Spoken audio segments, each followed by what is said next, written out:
Nkwaniriza nateegwa mukwano gwaffe atugoberera era nga nkujukiza nti subscribe.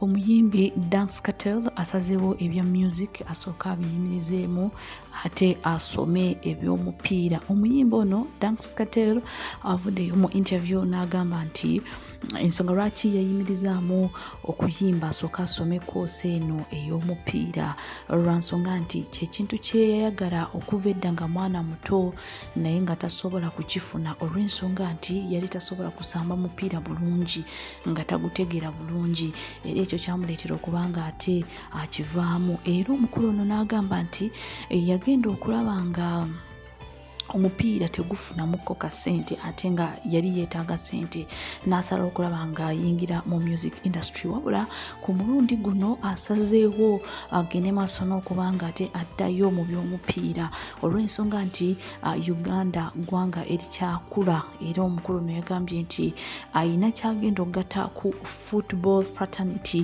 era ng'omukulu nagamba nti kyali kirooto ky'okuva nga mwana muto era yeegombanga okuba nga azanya omupiira, wabula we byagaana yali tamanyi kyakola, wabula bwe yazuulako opportunity kanako okubeera football agent yagenda maaso n'okuba nga ate asoma kakoosi kano okulaba nga ayamba